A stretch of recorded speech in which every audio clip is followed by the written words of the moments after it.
Call the meeting to order at 6:04 on February 2nd, 2022. My name is Stephanie Slish. I'm the Planning Board Chair. I have Jimmy Tar here on my right. He's alternate chair. Paul Dossel, fellow board member, all the way down to the right. On my left, I have Bob Wagner, and then joining us virtually, we have Mike Poshik. We also have our administrative assistant, Gerard Bueno, over here as well, who many of our guests here tonight may know from interacting with him and working on getting on our agenda tonight. The first item on the agenda is always public forum. This is an opportunity for folks who are not on our agenda formally tonight to speak to the board. I think we have someone here that virtually that qualifies that for. Now would be the time to speak, folks from public forum. So if this is, if this Jeff Squire from the Berkshire Design Group, if this is the right opportunity to bring up this discussion, but yeah, we've got a client with a potential project at 16 West Street and just wanted to sort of present that to the board informally and just get any initial comments or thoughts on the project before, we finalize permit drawings. And if this is the right place, then I can show or share a couple things or explain a little bit about the project. But yeah, it's a 60,000 square foot lot on at 16 West Street, and my understanding is it's the former Howard Johnson's location, just north of the indoor go-karting building that's there, or facility. And the proposal is to construct a 30 to 40 unit inn or hotel on that site in a single building. And so we understand it's allowed by, at least based on our reading, allowed by special permit, provided that it meets all the various dimensional and other standards. But I'd be happy to share sort of an initial concept sketch with you, but I don't know if that's appropriate or not, but yeah, just trying to get some initial thoughts. Quick question, is it one story or two? It would be 2 stories, I believe. Yeah, if you want to show just a couple of initial, if you're able to share your screen, Gerard, we'll be able to do that. Just to, Sure. and also like this is, we just got this information, yesterday, 2 days ago, so I don't know how much we can, really comment on the necessary project, but we can confirm, whether it's allowed and stuff like that tonight. So. Sure. And what we would potentially be concerned about with an application or something like that we'd want to see addressed. So this is the site here. Property lines aren't shown on this. This is just a Google image, but it's basically a 200 by 300 foot lot that encompasses, existing building and parking lot. There now, there's, there are 2 curb cuts. As you can see, this one and this one here, and then the structure in the back. And the, what we have shared with them, let me just do this. Stop sharing and share another one with you here. So this was just, if everybody can see this, sort of a trace concept sketch of, what sort of a maximum build out would look like. But Jeff, they've talked about a smaller building. I think we have copies of that, Jeff. I think it's still good to show the board to the rest of the people here attending virtually. But yes, we have copies of that. So we've seen that. Okay, yeah. So we haven't gone beyond this. It's just sort of confirm with you that, the process is, as we read it, is correct, and outline any, major red flags or anything that you see that, we should think about it as we get into this. So is there any historical nature to the structure that would have to be torn down? Not that I'm aware of, no. Okay. Nothing that I've seen so far. Mm-hmm. But we'll certainly look into it and confirm. It could be the last Howard Johnson's in Western Massachusetts. That still looks like one. I think one thing that would be important is to take a look at particularly RK Miles and the landscaping that's done out in front of their place, while right across the street is, I would not suggest as a model, but I would suggest RK Miles. Sure. And yeah, even like Steve Eltron's Yeah, front. right. Yeah, like just Yeah. the landscaping piece of that. I would also, there's a lot of pavement around this giant building. I would also be interested, in seeing a good stormwater management plan. And also there's wetlands, I know. I don't know if in this particular parcel, I haven't taken a look at it, and I'm sure you probably have. Right. Just some usually in the back area of these lots along 5 and 10 there are some wetlands and stuff, so. Right. Yeah, no, we're certainly where at least indications are there's wetlands off-site, but the buffer zone and whatnot Where's would the impact other, the site. So we would certainly take a look at that as part of our due course of action here. So And what is this zoned as? This is business. Business, yeah. Yeah, so it is it's, special permit, Yep. limited to 2.5 floors. Right. how close to the other, I'm not sure what the name of it is, the hotel or motel that's there now? It's right next door. Oh, Scottish Inn, I think it is. Right. so It's so just is, to the, it's the parcel just to the north. so would the Scottish Inn go away if this was built? Whatever building is on site right Is it now the would same be owner? demolished. No. Yeah. Oh, it's a Different different owner. owner. Okay, okay, Yeah, okay. two different never It would mind. be competition next door, Okay. basically. Maybe a different kind of clientele, who knows? Right, maybe. Right. Yeah, I mean, I until we have a comprehensive plan, we can't necessarily, say yes or no on it, but obviously it's allowed in our bylaws, and unless there are any other concerns or things that y'all would want to see What's- addressed when they came before us. What's in the White House now that would be removed? To be honest, I don't entirely know what's in there now. I could Is it- confirm that and find is it out. still an active I don't- business? No, honestly don't. I don't think it is. It's, Used to be a physical therapist it in was there. physical therapy. I believe it's empty now. It's been for sale. There's been a sign out in front for a long time. Okay. Does River Valley Market still park their cars there? I don't know. I know the clients that we're working for closed on it recently. We saw that, all that deed information passed over. So I don't know if River Valley still parks there or not. They were renting the space as a meeting space as well. That's River right. Valley was, and Yeah, thus allowing them to park their cars yeah, there. yeah. All right. Any other questions that you have for us? Or, I yeah, don't think so, no. Okay. I think stormwater and parking and traffic and all the usual things were certainly on our radar. So just trying to make sure there were no other red flags, and appreciate your time and your comments. Your client is already closed on this? I believe so, yes. You have one more comment. You would probably be well-served to do a traffic study, the number of cars coming in, number of trips coming and going every day, Sure. okay? all right. All right, if we don't have any more questions, all right, we can move on to anyone else that would like to speak in public forum. Thanks, Jeff. Thank you, everyone. Yep. Good night. Anyone else here virtually or in person? Virtually, it seems like, that is not on the agenda that would like to speak right now during our public forum. I'll give you about 5 seconds to unmute. I know sometimes it's hard to find that button. After working 2 years remotely, I still do that. Anyone here for public forum? All right.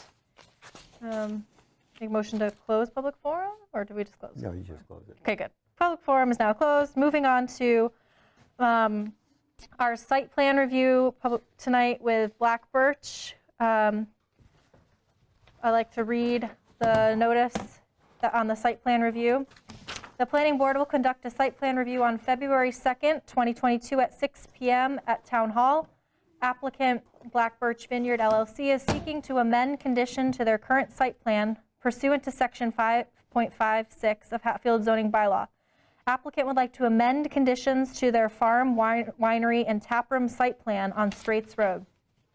The complete application is available for inspection at the town clerk's office and town hall during office hours.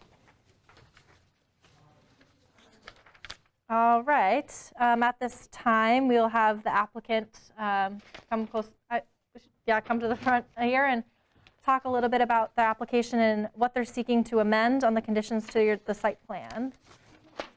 So we are. And introduce yourself, please. Oh, sorry. I'm Michelle Kursberg, and I'm one of the owners of Black Birch Vineyard.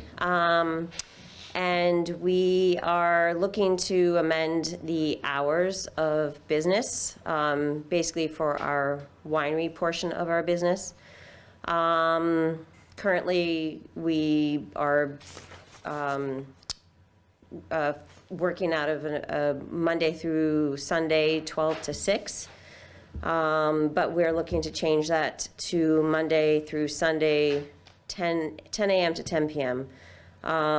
I realize it's a very broad range, and it's not to say that we are going to conduct business every single day from 10 a.m. to 10 p.m., but it'll offer us flexibility in what we do and what we offer. We won't be changing our actual open time, open hours. That will remain 12 to 6, and that's been Wednesday through Saturday, and then 12 to 5 on Sunday. So that basically, those are hours where people can come and go as they please, and where we conduct our normal business. We also do some events during that time frame as well. And then the other times that we're looking to be able to operate would allow us to do extracurricular activities, whether they be private gatherings after hours, after 6, and those generally run till 9:30.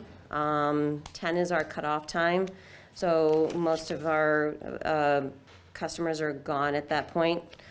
And then also do, special events that we like to do that kind of involve our product and what we do there. So wine dinners, special wine tastings. We also do offer special wine releases, wine club events. And those particular events, one of the things that was on the amendment or on the site plan review before was about advertising. But I really think the advertising portion of it doesn't really work in terms of what we're trying to do, because we're always advertising. No matter what we do, we're always on social media, we're always marketing. So Planning advertising is tough.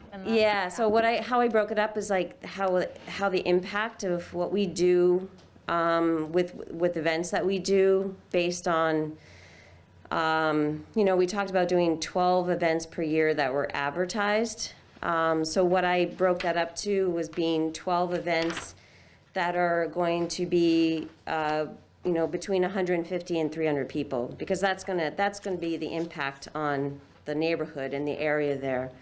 And we don't even do that many per year. For example, those would include events like the running race that we host, the music events. We have a rosé release. We have our Crush Festival. Those are the larger events that we have. And like I said, I don't think we even do 12 of them per year, but they possibly could come up to that amount. And then the other events that I was describing, like the private gatherings, the wine dinners, the special wine tasting events and so forth, those are always limited to 90 people. So we max at 90 people. So that has less impact on basically the neighborhood in the area.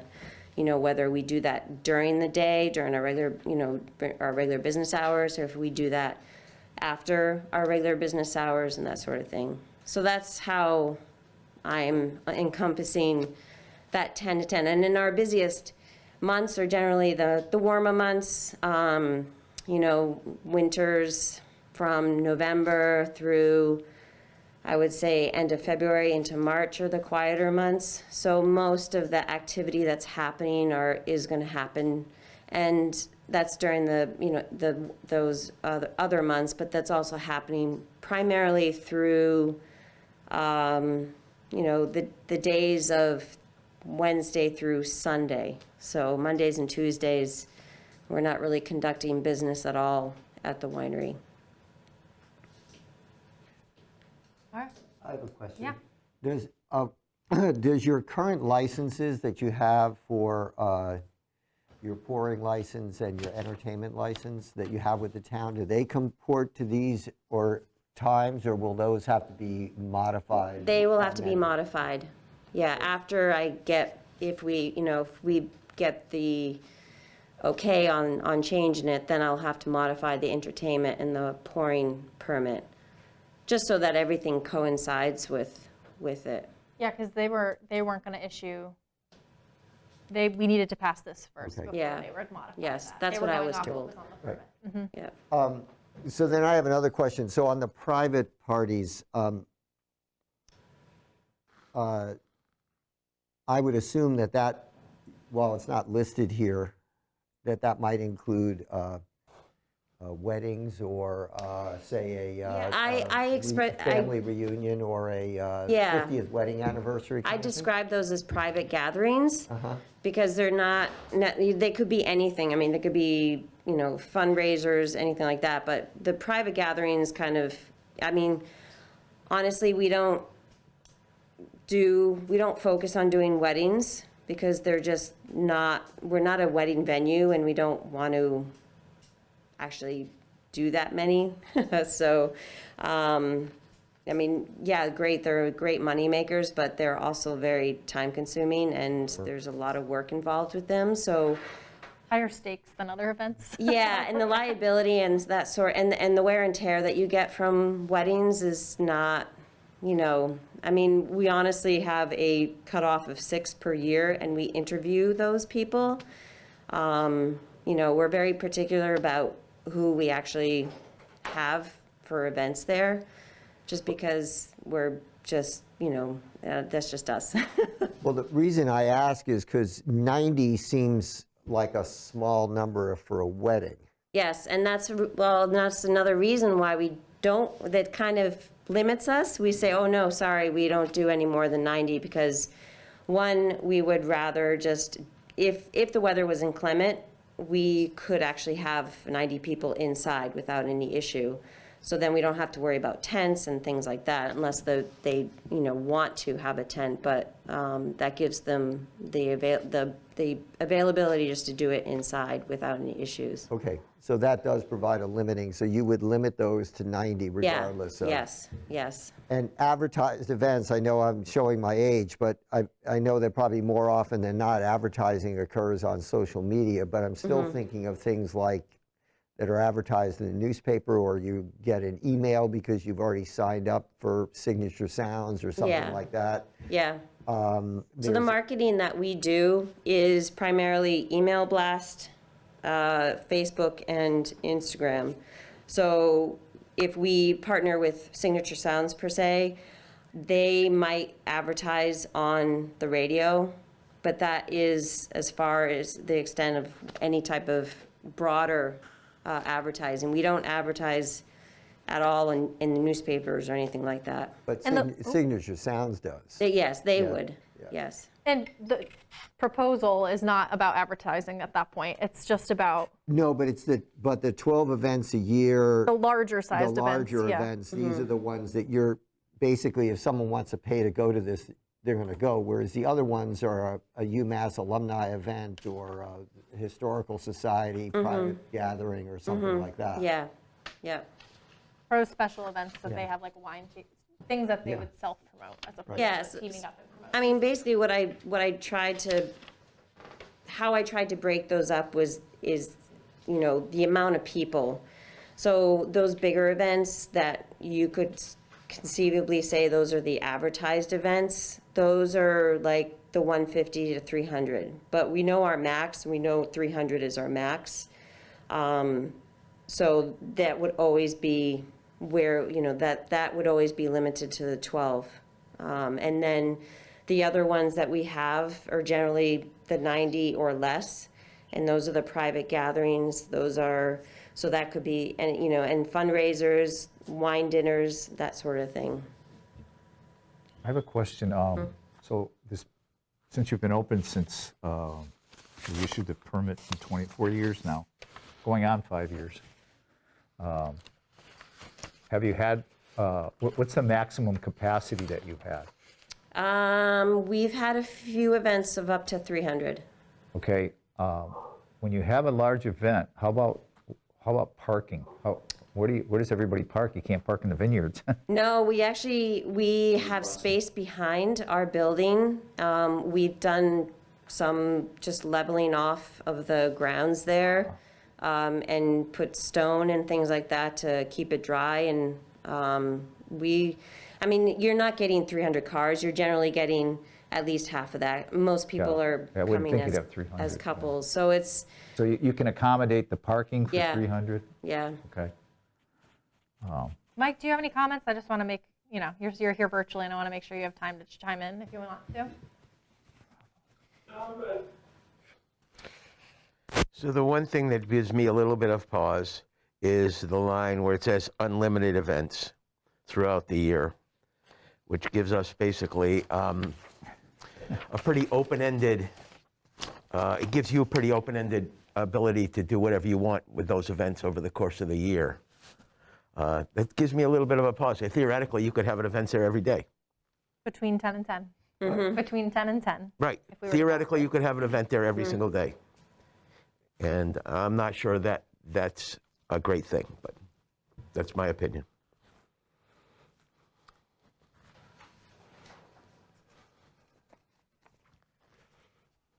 So that's outside the 12 events. Right. Yeah. The challenge, though, right, is 12 events is one thing, and those are the big ones. Right. The other ones, then who plays cop on that? Who's like, Right.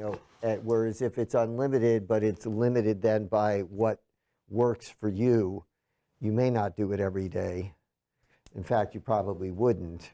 No, I And mean. we're not necessarily, I just wonder, that could be a nightmare in terms of accounting. I understand. It just I leaves, think I would be dead at that point. to me, it just leaves things a little bit more open-ended than, protection of the general public.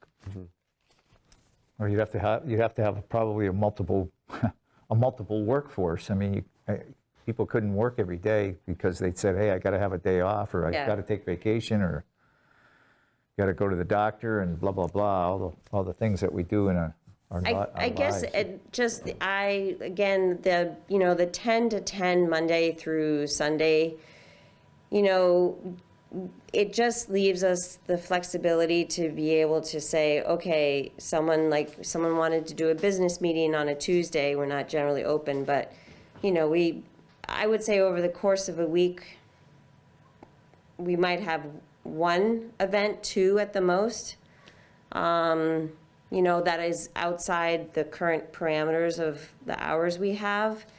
On any given month, I think we generally have between private gatherings and our own events, maybe 10. So we would, and that's already a lot for us. So, we always pretty much offer, two events that we put on per month.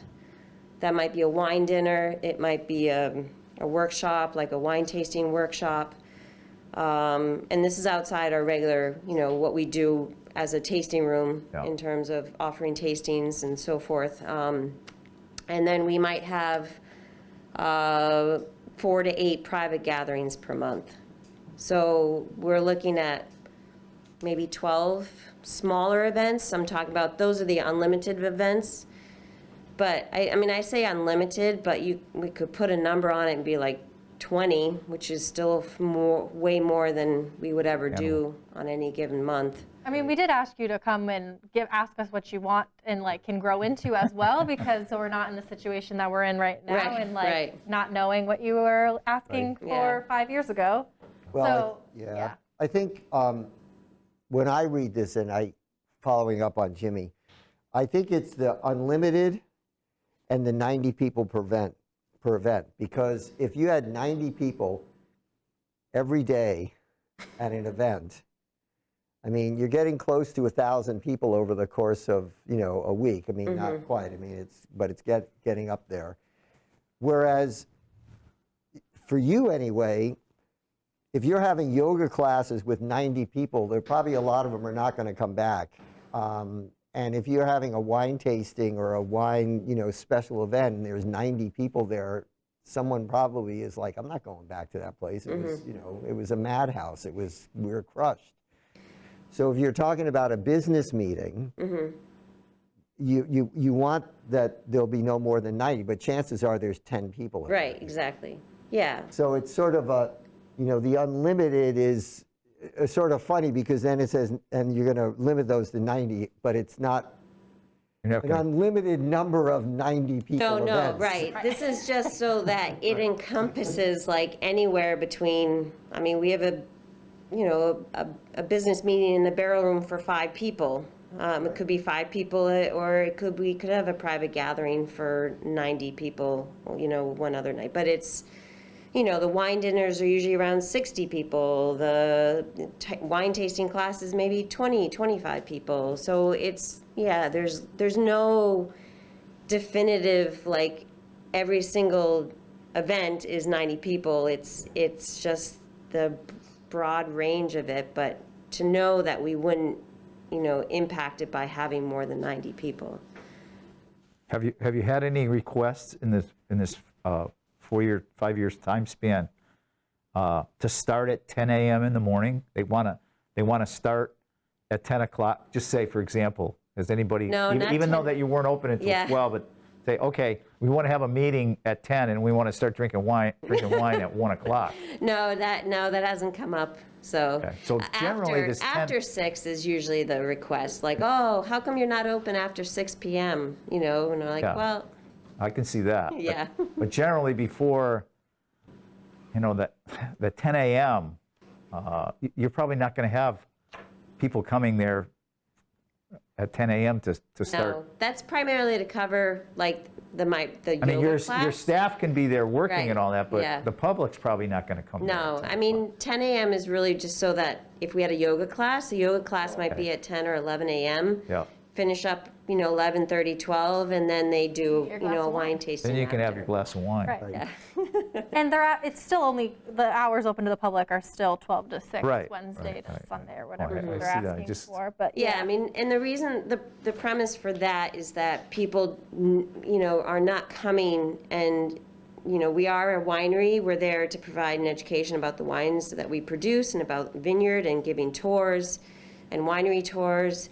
So, we're not there after 6 because I don't want to be a bar. I don't want that mentality of being a bar.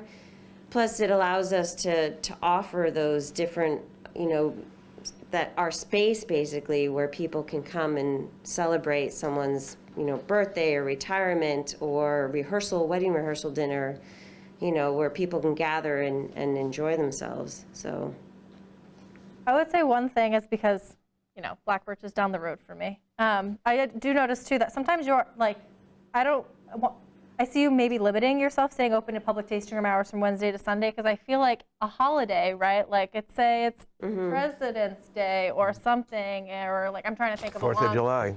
4th of July or whatever, and that happens to fall on a Monday or Yeah. something like that. true, good point. I don't know if it's something, and you'd want to be open. I'm just don't want you to be put in a situation again where people are like, you're violating your permit. If it Yeah. was like Well, we could add based on and holiday hours or something yeah, like that too. yeah. I'm just thinking about conditions or something if we were to go with something like this. No, that's a good point. I don't really think about holidays because usually I try to take them off. Oh yes, yes. So, but Columbus Day, for example, that's always a big holiday. It's on a Monday. People have asked if we were open, and usually we don't end up being open because we're working at the dental office that day. So, Right.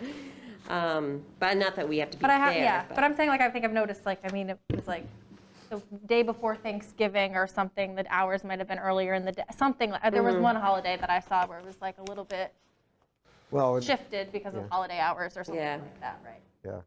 Or the 4th falls on a Thursday and people are off, right, long weekend, so they want to have something on a Friday. Right. Yeah, right. So we could probably make some adjustment for that. With some fluctuation around holiday Or hours. say,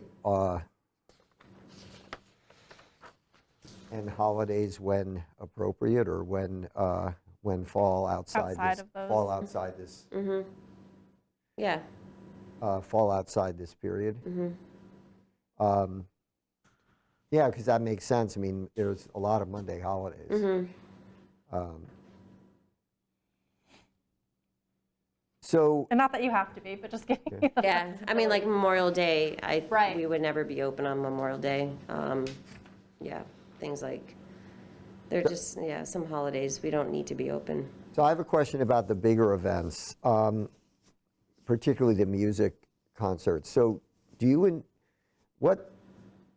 most of the shows I go to start, if they're at, like, say, the Academy of Music, they start at 8.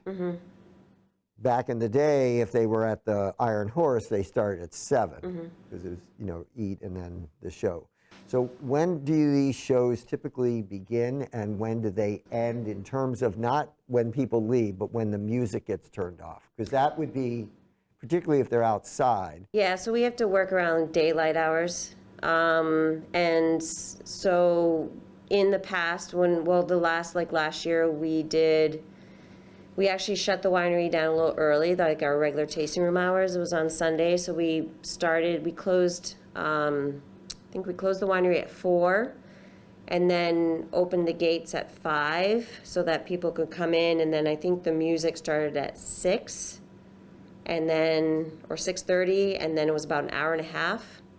So usually everything was done by about 8:30. Okay.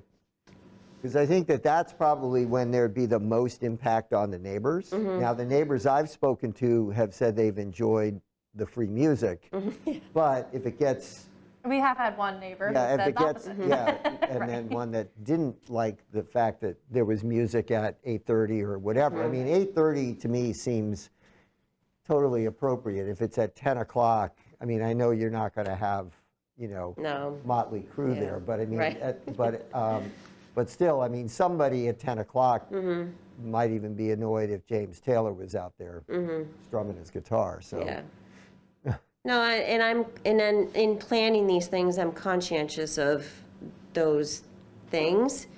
I mean, we have to take into consideration, that, we work and live in that area, so we don't want to overstep our, welcome. And that all goes into the planning and how it all works and so forth, so.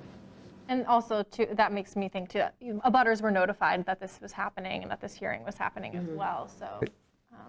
I would like to add that I made some phone calls last week, and one of the phone calls I made was to our police department, Hatfield Police Department.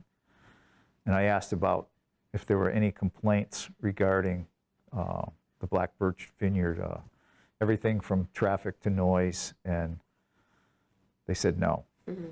There was one person, but they said, take that with a grain of salt, because that, I don't know if that's the same person you're talking about.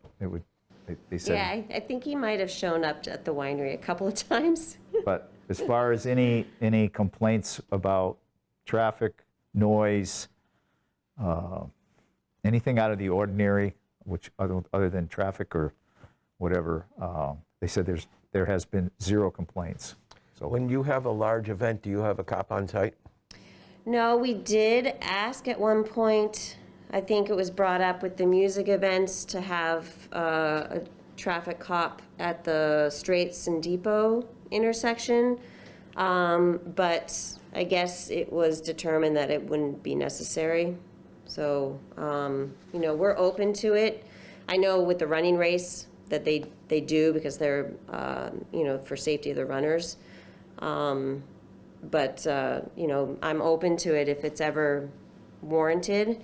But a lot of times with the larger events, it's not, people are coming in and out at various times, so it's not like you have that influx of all at once.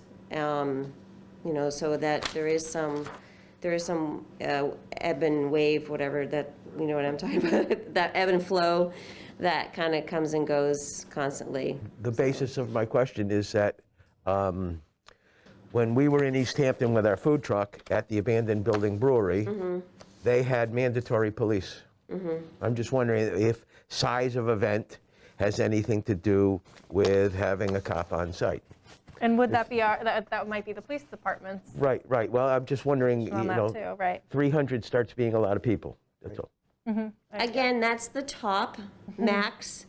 You know, we generally, if, you know, I mean, I can't say we've had 300 people per se, but we may have come close to that at some point, that from what we, you know, we use, you know, counters on occasion to kind of get a sense of how many people, but, you know, that doesn't necessarily mean they're all there at one time, you know. Have you ever been there on a beautiful summer day when it's regular hours? There are tons of. No, I've catered a couple times there. There's a lot of people there that are not related to any of these events per year, but within the. I can't say that happens now. That was during COVID. Yeah, so that's that was a totally different. That was when UMass students were coming because there was nowhere else to go, and that doesn't happen now, unfortunately. They're very resourceful. So I would think on, like, if you have 300 people, up to 300 people, and it's actually at a music event, then everybody is there at the same time. 'Cause Yes. they're all there to hear the music. but I've already spoke with Signature Sounds, and we cut it at 250. So Okay. that. So limited the to only thing I was going to say is whether, on whether it's an actual off-duty police officer or whoever, that's up to you guys. I mean, you can require the promoter to do that as part of your contract. Because I know from my years of going to concerts, and I still, and hope will again, once this is all done with COVID, if you're stuck in a traffic jam, you never blame the promoter. You blame the venue. So it all falls back on you guys. So yeah. it's to your advantage to make sure that people can get in and out of there. And that also, that then helps the neighborhood too. Yep. Because I never remember that it's Signature Sounds that put on the show. I just remember that I got stuck in traffic coming out of Mountain Park or something like that. Yeah. Well, we've been fortunate so far, but these are all good considerations to consider. So. Any further questions? Yeah, don't take my questions as criticism. No, you're being the devil's advocate. I'm used to that. Good, good. I mean, I think one of our jobs here, besides what we do, is to protect the neighborhoods around town. So there's a lot of, you know, we like to have a little give and take about what's going on, Yeah, how it's no, going to impact the absolutely. neighborhoods, but it seems to not have been a problem at all for your neighborhood. I just want to give a moment to anyone in the audience virtually would like to comment on this before we kind of go forward with the decision here as a board. Give a couple seconds for folks to unmute if they'd like to.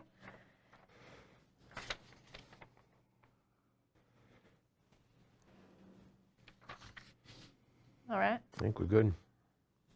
Thank you all the people attending virtually. Appreciate you. I'll make a motion that we, I don't know, from Tom's note, we had to ask our attorney about, like, are we amending? Is this a new site plan? So what,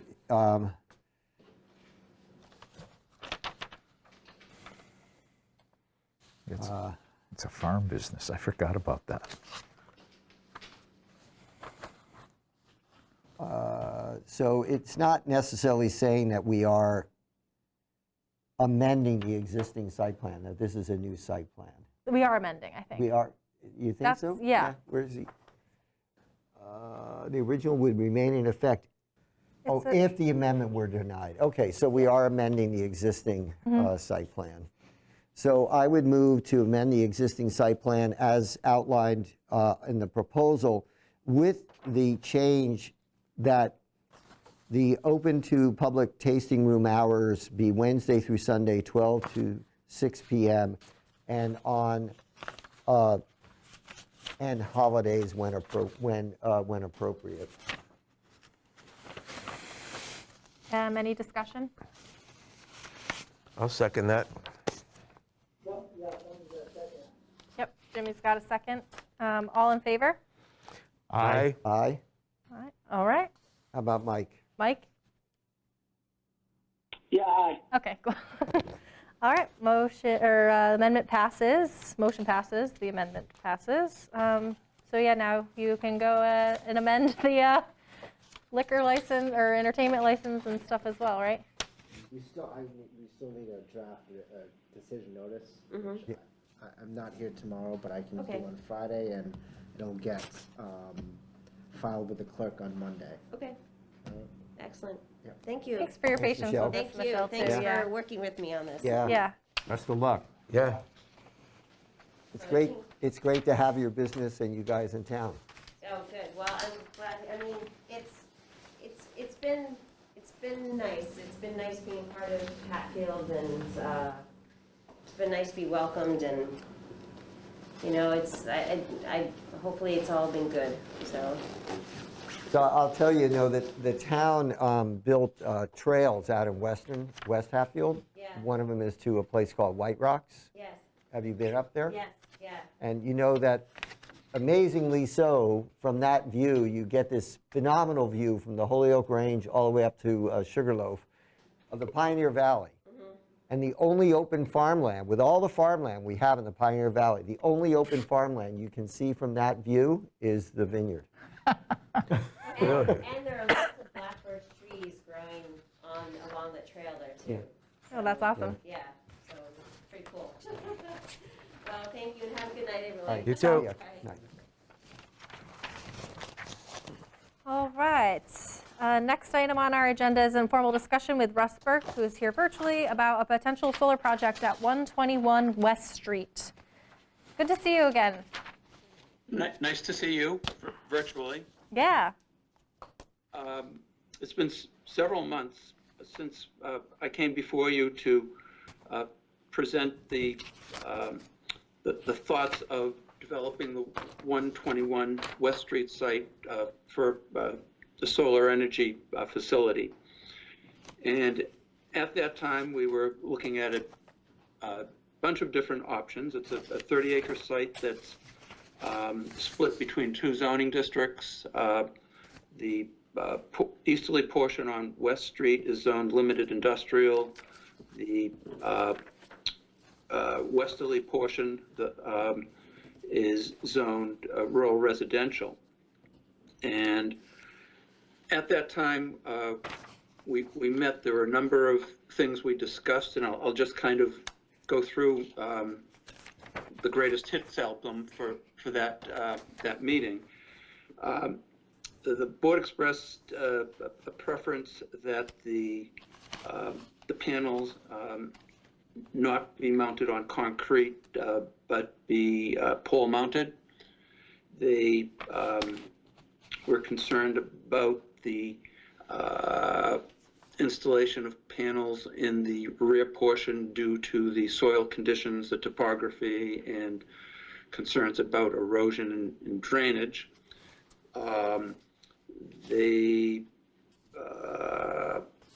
Let's see, I'm just going through here. Those seem to be the major concerns. Subsequent to the meeting, I did have an informal discussion with Stephanie, the chairperson, that suggested one possible solution to this, the concerns would it be possible to front load the solar arrays onto the easterly side into the limited industrial zone property, which is both zoned for industrial. Secondly is a more reasonable topography. And thirdly, that the clearing, that was another concern that the board had, was just the overall clearing. Excuse me for not articulating that. And that a lot of the industrial zone properties along West Street are already cleared, and at one time were cleared because it was the flat land and was used for agricultural cultivation. So part of the, the reason for the delay, not part of the reason, the reason for the delay has been there have been certain title issues that our client is still working through in terms of where the exact boundary lines are. And it seems most of these, or all of these concerns are to the back portion of the property where it's unclear, where abutting deeds don't line up. And so they're working through that. But the easterly side appears to be fairly well documented, and the owners of the property are anxious for my client to proceed. So I have brought to you, and I'm not good with team, but I'll see if I can share a concept plan that our client has put together to share with the board. And I think Gerard may have distributed those to the board. Okay. Yep. So for the public that's viewing, let me see if I can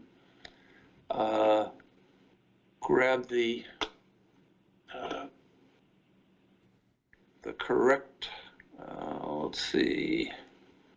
That's not it. It is. Bear with me a moment. Is it the little square with the arrow in it next to the microphone, maybe? I think that's screen share, maybe. Yeah, I hit that, and let's see, trying Sometimes you to need to get find the. permission from your. Yeah. I think he's trying to find his file. Oh. Presenter mode, side by side, where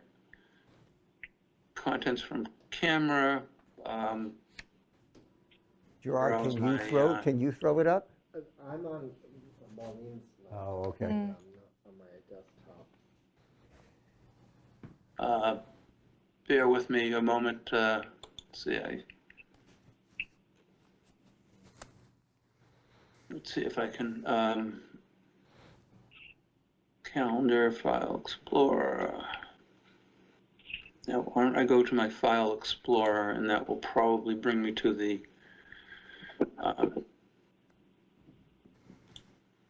plan. Let me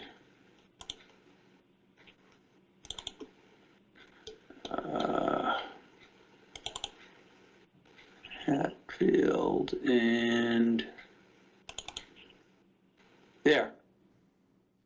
Is that visible? Can you see that? Nope. We can still see your file explorer, but we're not, whatever you clicked didn't show up. All right, let me see if I can, Unless you close out your file explorer, maybe you're blocking it. Minimize it. okay, let Yeah. me get out of that.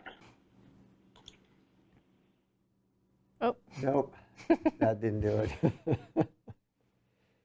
Oh, my goodness. Oh, so if I move, how about that? You're not sharing right now. It doesn't seem like.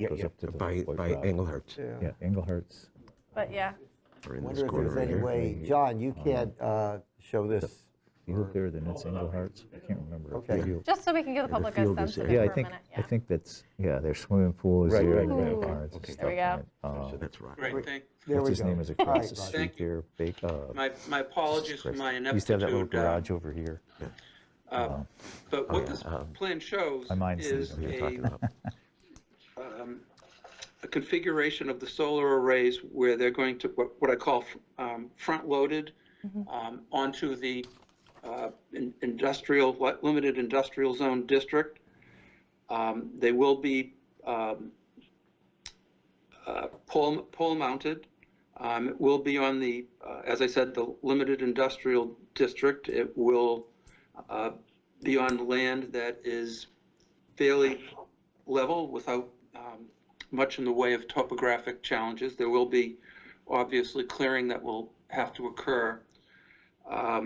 They're proposing to have 25 side yard setbacks and they don't call it out, but I believe your zoning requires a 50-foot front yard setback. And they're looking at approximately 1.8 megawatts of AC power, 1 megawatt of DC power, and they're also having battery storage that I believe, when drawn on, would have 1.65 megawatts of power. The backland, again, is still subject to some title issues, and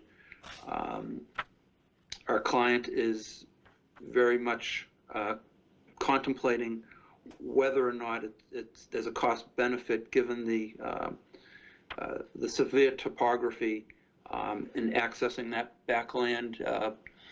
My civil engineer said, well, we can design a road for anything, but the cost and the clearing and for that road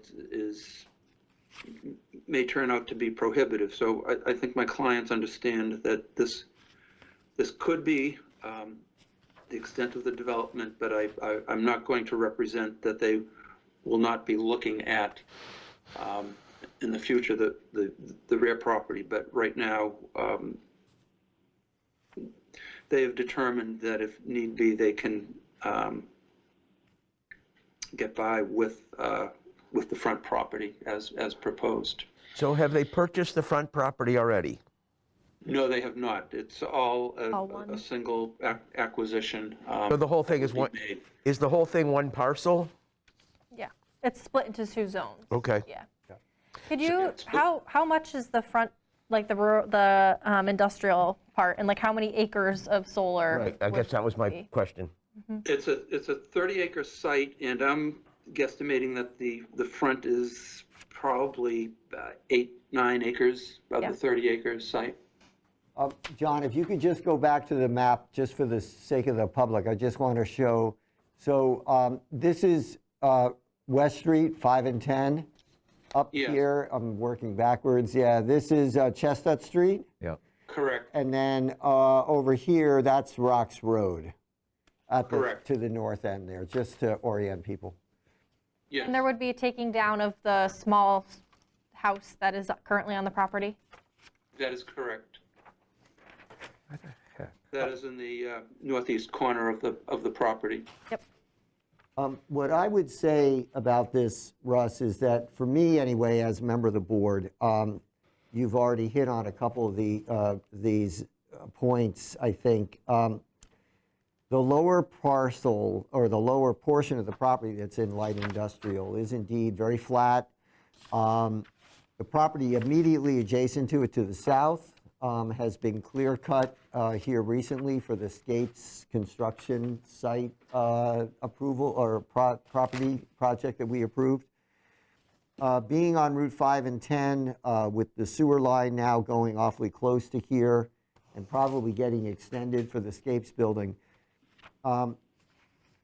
this parcel in all likelihood is going to get developed at some point. The industrial portion. The light industrial portion of it, and it will be clear cut in order to be built upon. I know there's a lot of hue and cry going on in the valley right now about clear cutting to put in solar. It seems like, wow, that doesn't seem to make much sense, because you're taking out a carbon sink to then put in a solar field.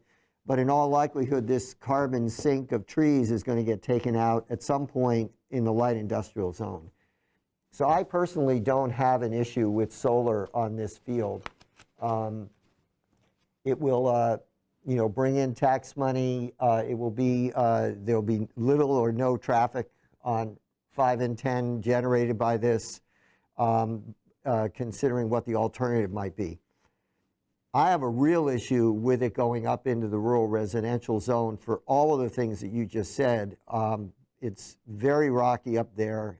It's very fragile land, a lot of wildlife habitat. And quite frankly, while it's zoned rural residential, unless somebody has gobs and gobs of money and they get your civil engineer to build a driveway for them, no one is going to cut those trees down and put houses up there. So to cut those trees down for a solar field is really taking out a carbon sink in my mind. So I would have a real problem with them going up into the rural residential zone, up on the ledge and up the cliff, if you will. But certainly in that light industrial zone and front loading it as you have, to me anyway, makes a lot of sense. I'll agree with that. Having been in the timber logging business, it would be a huge project and a huge mess to take that property and develop it into something that you could use for solar. And, Up on the hill there. And no one would do it for a house. No, in all no, likelihood. certainly you would never be able to put a structure in there because the infrastructure to get to it would be way too costly. I mean, you'd end up having a $2 million lot. Yeah.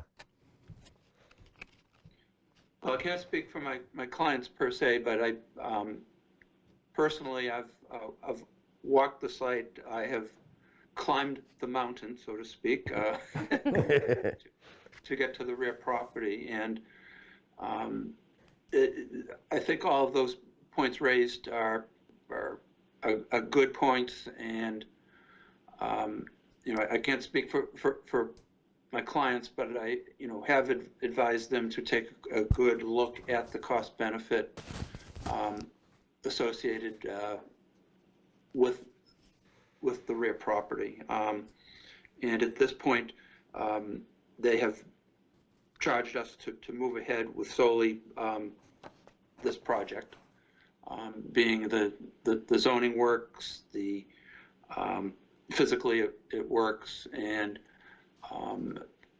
they believe it pencils out for them. Your client, I have a question about, I see that they're from Dana Point, California. Do they have other projects here in Western Mass? No, I know we've done a project with them in Plymouth. I did not work on it, but our site civil people have. So I don't know if they've done anything in Western Mass. how about other projects in the eastern part of the states besides Plymouth? Just one in Plymouth? That's the only one I know of. I believe there may be others in Massachusetts, but No, I'm just wondering how big, how much of a presence they have probably on the East Coast. And I think they have a national presence. They're based in California, and okay, I know some of the engineers, they're electrical people, have roots having worked for Grid or Eversource. So they do have a pulse in this area, so to speak. and this how big that, I guess it's like a rectangular box there, that's the battery storage? That would be battery storage, equipment meters,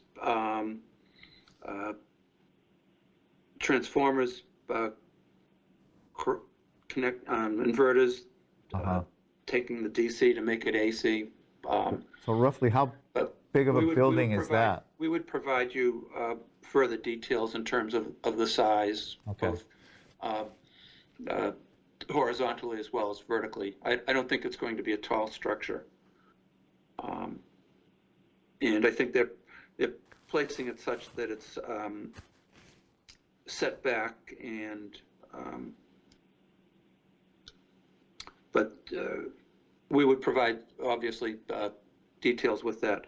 The other thing that I would ask of the board, I don't want to be presumptuous, but may I assume that you would be receptive to a waiver request when we do file for site plan approval, that the traffic study would not be required, given the nature of the use? I feel like that would be acceptable given, I think it's pretty fair. Yeah. yeah. Okay. As Considering, I said, again, as I did Bob, not want to be presumptuous, but yeah, considering what Bob said too about, considering all the other potential uses for an industrial site on this highly trafficked road, this is definitely the least impact on the infrastructure, in town for something like this. Right, you're providing sewer, and we unfortunately don't have the need for it. And for stormwater management, we would have our site civil people provide you with an overview of the stormwater for the site. Yeah, particularly, I mean, the property immediately to the north is open farm ground, but the property immediately to the south is going to be a developed use. So you're going to want to make sure you're a good neighbor with those guys. Exactly, and the fact that they developed to the south certainly helps in terms of the sunshine onto the solar panels. Yeah. True. So yeah, is pending, do you have a timeline for this, or is this just coming here to, get our feelings for this in particular idea? I'm just, We'll be coming at you fast and furious. Our clients are still pending the title. California-based. They say, well, gee, now that we have this plan, can we go to the planning board? And I explained to them that your protocols are that we would first have to meet all of your submission requirements, which will be a few weeks at the very least. And then you have a 30-day internal review period that you wish to have before you schedule a public hearing. So we'd probably be looking at trying to file by the end of this month, beginning of March, and probably shooting for your first meeting in April. All right. Would be my best guesstimate. Okay. I don't And, think we could do it any quicker than that. yep. Are there any other questions from board members here? Does this solar energy that's generated, that, the utility is Eversource, does that come back to Hatfield, do you know? Or is that too early for me to ask? It goes to the Goes to Eversource, and wherever it goes, it goes. to Eversource to the grid. So it may not necessarily benefit the Hatfield residents in terms of a source of energy. Am I making sense? It doesn't, because I know we get it the goes tax- out in the grid, and it's either replacing power that we're using from somewhere else, or it's going somewhere else, and then that power that they're now using comes to us. I mean, it all sort of Yeah, I know. fits in there. It's Okay. all part of a global effort to minimize our exposure to fossil fuel generation, and the structure that you inquired about is becoming more part and parcel of solar arrays, because Right. solar is only generating when the sun shines, but there are times when the grid does need the power. So the battery storage comes into play when they're producing electricity, but there's no need on the grid. It gets stored in the batteries, and then when the need arises during peak Right. times, et cetera, the battery storage gets turned on to the grid, and it helps even the balance. One of the things with solar and wind energy is you can't predict when they're going to be, well, solar is, you can predict to a certain degree when their peak generating time is, but oftentimes it doesn't match up with the needs. So Yeah. I do have another question, and maybe it's premature also, is that I read a few articles about these battery storage units, and I guess it's probably, I guess they're safer now than they were. I was told also by a utility Eversource worker that sometimes when these things start on fire, you can't put them out. You have any information on that or background? Like our fire department, I don't know if they could handle a fire, if they could put the fire out, because they burn. Like a Tesla car, they can't, when one of those crashes and burns, it's hard to put out. And that maybe not something you would have the answer to now, but something that we would probably want some more information Yeah. on And that. so that's, I I guess that's something to think about. That may, may or may not come up. It's in the back of my mind anyway. Okay, that's a good issue.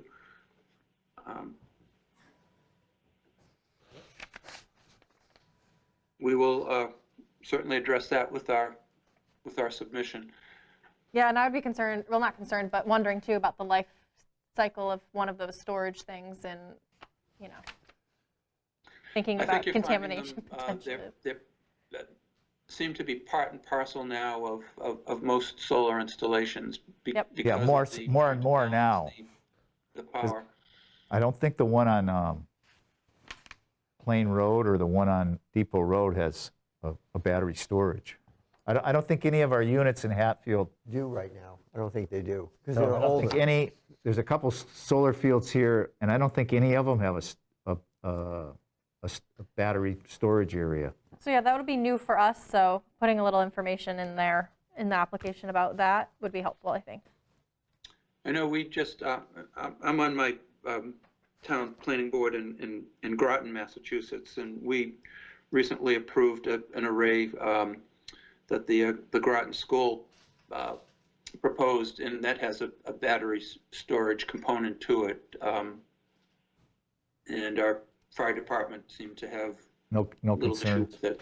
But I will have more detailed information to address that concern, certainly. Thank you. Is that like a bunker, going to be a bunker type building, a concrete building to suppress any, you know, any escape explosions or just whatever? I would be interested in the construction of the building Okay, that is going to house all these batteries. yeah.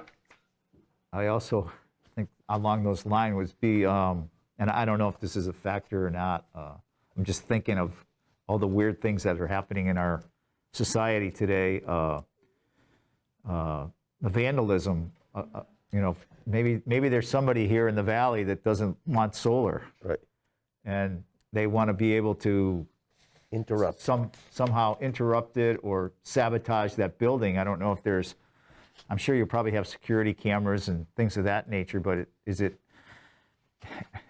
without having an armed guard there 24 hours a day, how is that secured or protected from some type of illegal activity? There'll be perimeter fencing around Right. the I mean, array. Right. a fence, People but- can climb a fence pretty easy if they want to. That's why I asked, is it going to be a bunker sort of building that's pretty much impenetrable for vandalism purposes, not so much for stuff coming in, but for people coming in, not so much for stuff coming out of there, but for people being able to get in there unwantedly. Yes, I believe it will be fairly defensible space. Right. Well, yeah, we'll see that in the application and the materials and Right. stuff there. Those are just some of the concerns, though. We might as well, you know, get a few of them out on the table as quickly as we can. Right. So That's that what when this you is come for, back, for we sure. have more answers than questions. This is good. I'd much rather know exactly what is on your mind or concern so we can address those. And those are all good comments and observations. Any other questions No. here? Otherwise, all right. Mike, you good? No, well, I thank you for your time, and hopefully our next meeting, there won't be as long a gap between between them. All right. How much snow did you get out there in Groton? We got about a little more than a foot, not too bad. I think actually closer to Boston and in the southeast part of the state got walloped more. Okay, thanks. I have some colleagues that are in Plymouth, and I think they got the mother load of snow. Probably still How digging about out. Hatfield? We have about 4 or 5 inches, maybe. Just a regular Not snow event. much. Not much. Pleasantly, not much. Right. Well, that's good. Well, thank you again, and I appreciate your time and consideration. Thank you. Thank you. Bye-bye. All right, moving along on the agenda, I have to read another wonderful email from our town attorney, just like I did last time. So last meeting, we had Bernie Simorowski here asking questions about a potential cannabis grow facility outdoors and in greenhouses, and having kind of like a leasing situation where, you know, they would develop the grow spaces and then lease some of the spaces to other grow people.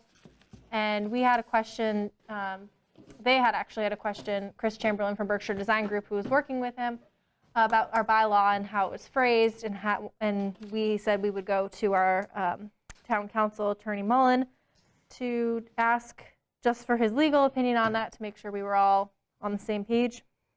So now I'm going to, at the last meeting, we said we were going to reach out to him, and now, as we'd like to read the response to have it in the minutes and in the record, and for the folks listening at home who might have been interested in hearing what Attorney Mullen had to say. So basically the question was how it was, I guess I'll read it, and if it's not clear, which lawyer jargon, some of it is not, we will go reiterate it after. And, this was sent Monday, January 10th, 2022 at 10:29 a.m. from Attorney Tom Mullen to myself, the town administrator, and the town administrator, Marlene Chonsky. Marlene and Stephanie, you have asked my advice concerning section 7B.5.n of our zoning bylaw concerning special permits for marijuana establishments. The section provides, quote, the special permit may be limited to the current applicant and provide that the permit shall lapse if the applicant ceases operating the licensed marijuana establishment, or if the applicant's license with the Commonwealth of Massachusetts expires or is terminated, end quote. I understand that an actual or potential applicant is a landowner who wishes to lease his property to one or more marijuana establishments, here cultivators, who would be licensed by the Commonwealth. I believe that the quoted provision permits great flexibility for the planning board in its capacity as the special permit granting authority.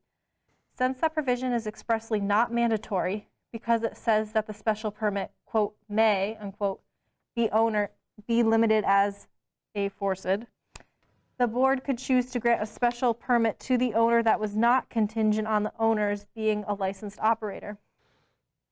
The town would remain protected since Section 7B.5.a requires that all operators be licensed by the Cannabis Control Commission, and Section 7B.5.h requires that they conform to the Commission's regulations. On the other hand, the board could also choose to demand that the applicant be the licensed operator who is the leasee rather than the owner. Note that Section 5.3.3.a of the zoning bylaws provides that a special permit application may be filed by, quote, the current owner of record or any person authorized in writing by the owner of record, end quote. Thus, the board could require the tenants, rather than the landlord, to be the applicant and holder of the special permit, provided that written evidence of authorization by the owner was furnished in the application. I hope this is helpful. As ever, please feel free to call me anytime. Thanks, Tom. So, with that, it's up to us to decide. But when doing so, we're going to be setting the precedent, and that's how the law will be interpreted, our bylaw should be interpreted going forward. So, Okay.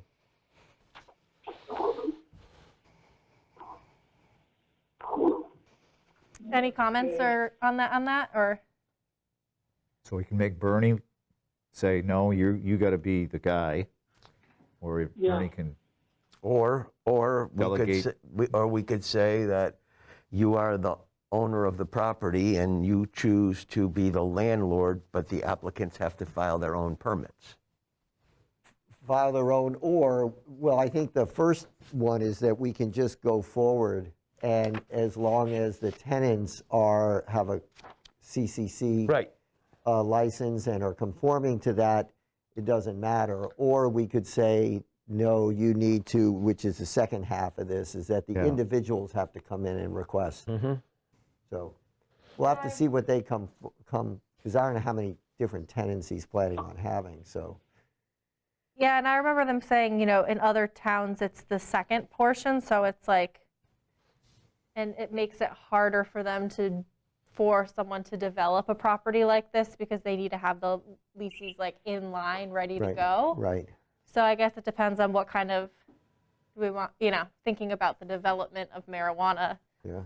places too, and like how we want to set the precedent that way too. Well, when you So- think about it, the Peshoric's, and I don't know if they have any tenants yet, or Scapes for that matter, we approved them putting in an office. Yeah, building. it's like running a business. An office building. Those individual entities that go into that office building don't come into us Right. to ask if they can be in the office building. Right. They go in as, a dentist or, a lawyer, accountant, or whoever. So, in this case, the special permit was, and the applicant was Mr. Peshoric or Scapes. And we knew that they're going to lease some of those buildings or some of that space in the office park portion of both of their buildings. Seems to me it's not unlike that. Yeah, you're right. It's very similar to a Yeah, tenant. except in this case, you have to go, the cannabis tenants Yeah, you have to have a the license cannabis from the have to And the have- thing is that every person also that is a potential tenant has to go through the whole rigorous CCC Right, process. exactly. Yeah. So, I mean, we're not talking about allowing them to build the property out so anybody can come grow pot there. Right, they have to Right. be licensed. And then, Right. which means they have to come before us too, because part of this, Right. our bylaws and Right. CCC and operating in Right, town. which seems to give us a little more protection, maybe. Yeah. All these things, we were writing the bylaws, nobody really, we weren't considering, individual A owning 20 acres and then he's going to Parcel it out. parcel it out in 4 or 5 acre parcels for 4 different growers. And Oh, I see a hand up from Eric. I don't know if you, yeah, hey, how's Hey, Eric. Yeah, I don't know if I can comment. Sure. Actually, I was listening in. The only questions I have with it is how many, cultivators can you have? Because I don't know how big the parcel is exactly, but is this going to be a mega cultivator divvied up amongst several cultivators? I know the CCC limits a cultivator to 100,000 square feet. Right. I think they And- said it would be, if they did the max and the max or whatever, I think they said it would be around 4. I thought it was 3 stuff. 3 or 4 cultivators. I thought they had 3 sections sort of sectioned off, and the 4th section near this North Hatfield Road was going to be a solar array to power the whole operation, Or much of the operation. or much of the operation, right. So they're looking at having applicants that are willing to take the 100,000 square feet. So For they're 10,000 square feet. No, it's Oh, 100,000. is it They're 100,000? they're Oh, yeah, yeah. looking for 3 applicants to each take 100,000 square feet. And for them to really not have anything involved in the growing part except for making money as a landlord, Yeah. and probably some control over the solar. So what we need to be looking at is, are we comfortable with that size of a grow facility, regardless of whether it's 3 different individuals growing under that tent or 1? Right. And that parcel is, I don't know what, 38 acres, I think. 30 acres? Or 38 acres. Okay. Of which some of it would be set aside for the solar array. And Some of it's wetlands some and of they it can't wetlands that they do won't stuff be with, using. yeah. But And then there's also the setbacks. Yeah. This also, prevents some of that. No, that, obviously, I personally don't want to see a mega operation there just divvied up amongst different cultivators, because I think kind of maybe the underlying reason for the CCC to limit it to 100,000 square feet is that it's containable and it's palatable for everybody around. Right. And then with that as well is if there's up to 300,000 square feet, and it's obviously going to be fenced in, I get that, but what if there's a complaint? How would the town handle if there's a odor complaint? I mean, is all 3 operators going to be shut down? It's you. How is that handled? And how is possible finding being handled? Because you can't really pinpoint what who the, what the cause or who the cause of the complaint is. Yeah, I mean, yeah, it's going back to your analogy of, you're a building that rents out offices and you have one troubled tenant or something like that too. Yeah, thinking about that is another good point. Well, I think the one protection that helps that situation is that, first of all, they're only looking at 3 applicants. Well, there could be more. Ideally, they want larger Right. scale applicants, but Right. yeah. But I think also that anybody that goes in there is going to have to go through the Cannabis Control Commission, and the vetting process there is pretty rigorous. So what my point is, I don't think we're going to get fly-by-night people that come in, I'm going to plant the crop, I'm going to get in and going to make a bundle and get the hell out of here. I don't think that's a situation we're going to be dealing with. It seems to me that we're going to potentially have 3 parties in there working, and there has to be some type of internal control by the landlord over what goes on in that property. And that's what I think we have to wait and see what they Yeah, suggest, because that's really the question is, do we want to have, it's not like whether we want the grow there or not, it's like, do we want this type of Right. landlord Right. marijuana development operation on that, right? Yeah, and So so, I think at this point, these kind of questions, it's unfair to have this conversation without the applicant here to be Absolutely. able to answer, but we did need to respond back, as Stephanie did, with what we heard from the town council, so. No, I mean, know, yeah. but I just kind of wanted to Yeah. bring it up. I Yeah. don't want to, get ahead of, the applicant and trying to pull a fast one. It's just food for thought, yep, nothing. Thank you. thanks for coming. Thanks. All right. We have one more item, official item on the agenda here with the board discussions and updates about the continued master plan committee discussion. I'm just going to read here a memorandum that we got from the select board. So this was on January 19th, 2022, from the Office of the Town Administrator and the Select Board. Master Plan Committee members. Hatfield has launched the Master Plan Initiative. The Select Board is seeking representative from each of the designated boards and committees, which are listed on the attached document.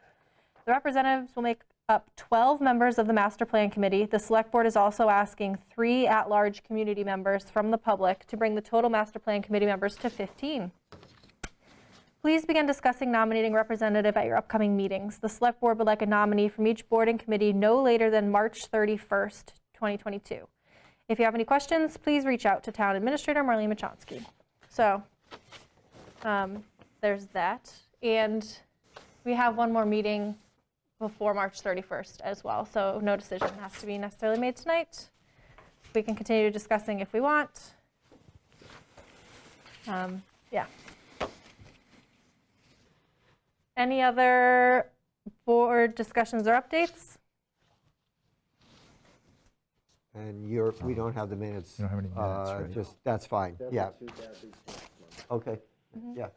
I just want to say that I got a phone call or email from the Deerfield Planning Board Chair who happened to reach out asking about someone from FERCog, maybe someone you talked to a few years ago when you started thinking about this idea about a part-time planner. And we're still waiting to hear from Finance Committee and Select Board on that meeting. But she reached out saying that she's trying to work on Deerfield Finance and Select Board to try and work on a part-time planner. They don't have any professional planning. Right. And they're, like twice the size of us. They've got I feel like a lot more going on. And so she was just reaching out to see like what we've tried in the past, and she's just starting this conversation, and it's something I said that we have applied for funding the last 2 years for, and this will be the 3rd year. And so I just wanted to put that out there, that, she was interested in potentially trying to team up and see if we could try to do something together if we can, maybe not, depending on the outcome this year, but looking into next year. What's Whately doing? And then, yeah, she actually shared with me, and then Whately finally got back to me. They don't have it's not a part-time planner, but they have a person who's a community development coordinator or something is the title. And they help assist with the planning board and zoning Board of Appeals on things and like communicating changes and helping get grants and that kind of positioning. That's a So, town employee for the town of Whately? yep. And they are not necessarily like giving, legal planning advice or anything Right. like that, but they assist the planning board in ways of like, and help with implementation of stuff. So like helping the community be aware of implementation of different bylaw updates, for example, or things like that, is my understanding of it. I'm curious to learn more about that position as well. I'm waiting to hear back on that. But I just wanted to give you an update Interesting. about that. Yeah, so actually to sort of underscore where we stand, so Steph and I both have joined now just one so far, Pioneer Valley Planning Commission meeting on the open space development bylaw. We're part of a group of towns, and I think Steph and I were the only two non-professional planners that were on that call. Really? Yeah, like Yeah. Ware has a planner, and it was like the city of East Hampton, South East Ham- Hadley has yeah, a planner. South Hadley, East Hampton, Yeah. I mean, now those are much Those are bigger. bigger, for sure. But we, it's a real challenge. I mean, the Sure. Open Space Committee has to redo the open space plan. Yeah. And, most towns have a professional person on staff who does a lot of the work. In the case of the town, it's all done by the volunteers on the Open Space Committee. It's not easy. These documents are like this thick. Yeah. And then, you see, I don't think Hadley has a planner. Amherst does, but I don't think Yeah. Hadley does. that would be interesting looking and Yeah. talking to Hadley too. It's just, you see, we're all little committee Right, members, he right. basically volunteers. Right. And you have, representatives from probably a multi-million dollar corporation, coming into and, Right. asking us about our, pushing us, they have a whole legal team, Sure. And, yeah. And you want to make sure, you hope people are doing the, trying to do right by us in the bylaws and things like that too, but, yeah. So just things to think about. It seems like Tom is a pretty good backstop. And also, yes, but however, like, But I've that's asked just him a every. backstop. That's expensive backstop Right. probably too. I don't know how much he charges every single time we reach out to him, and we've had to reach out to him multiple times the last 6 months, more than I have since I've been on the board. Well, a good example is Russ Burke would have had all of that conversation and sort of preliminary discussion with a staff member who could say, no, you can't do this, you can do that. Yeah, they're going to want to hear about this, they're going to hear it. So that even when we had that first informal conversation, it would have already been more fleshed out. Right. It's, and I don't think we can afford, and nor do we need somebody full-time, but if we could share that person with, Well, say, that's a why I asked about or Whately, too. Mm-hmm. Deerfield or Hadley. One or two other municipalities could be a full-time salary for someone. Right. Right. And so those are just things that I'm also curious too to maybe sit down and like talk about their own Deerfield's bylaws and different smaller communities' bylaws and looking at that as we go forward too with master plan, talking about master plan as well. So, I actually I have something Bye. I need to go to. I mean, you don't need me to even because we're not doing minutes and Nope. motion. Okay, I'm gonna take Can we make a motion to adjourn? Yeah, there's no minutes. Next meeting is March 2nd. Oh, right. I make a motion, we adjourn this meeting. I'll second it. Any discussion? All in favor? Aye. Aye. Meeting adjourned. Oh, there we go. Thanks, Mike. Meeting adjourned at 7:32.